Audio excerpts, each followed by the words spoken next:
2015 খ্রিস্টাব্দের এনসাইক্লিক্যাল লাউদাতো সিতে pope Francis আমাদের বলেন যে আমাদের সাধারণ গৃহ অর্থাৎ এই পৃথিবীর পরিবেশ সুরক্ষিত রাখার দায়িত্ব আমাদের সবার।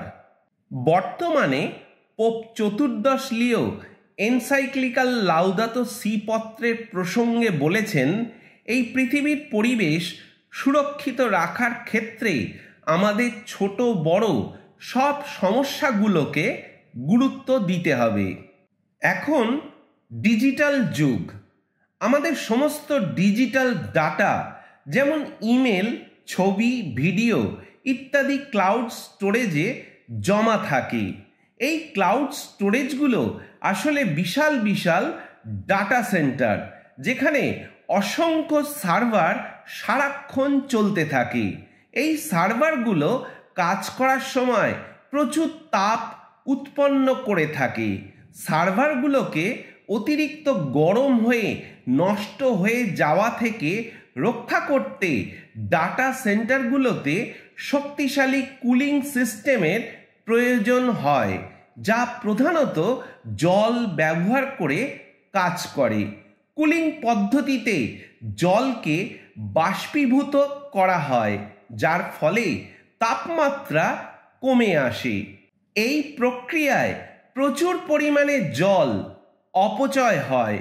কিছু ডাটা সেন্টার শুধুমাত্র কুলিংয়ের জন্য বছরে লক্ষ লক্ষ লিটার জল ব্যবহার করে থাকে, যা ছোট একটি শহরের জলের চাহিদার সমান।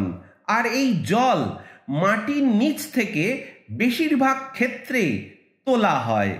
ডাটা সেন্টারের সার্ভারের চাপ যত কম হবে তত কুলিং সিস্টেমের ব্যবহার কমবে, আর যত কুলিং সিস্টেমের ব্যবহার কমবে তত জলের ব্যবহার কমবে।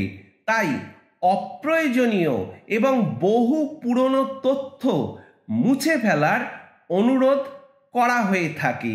যদিও একজন ব্যক্তির কয়েকটি ইমেল বা ছবি মুছে ফেললে তাৎক্ষণিকভাবে খুব বেশি জল সাশ্রয় হবে না, তবে যদি লক্ষ লক্ষ মানুষ এই কাজটি করেন তাহলে সম্মিলিতভাবে ডাটা সেন্টারের চাপ কমানো সম্ভব হবে।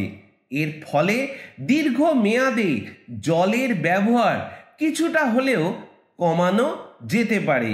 তবে বিশেষজ্ঞরা বলছেন যে ডাটা সেন্টারের সবচেয়ে বেশি জলের ব্যবহার হয় নতুন ডাটা তৈরি এবং বর্তমান এআই অর্থাৎ কৃত্রিম বুদ্ধিমত্তা মডেল প্রশিক্ষণের মতো কাজগুলোতে।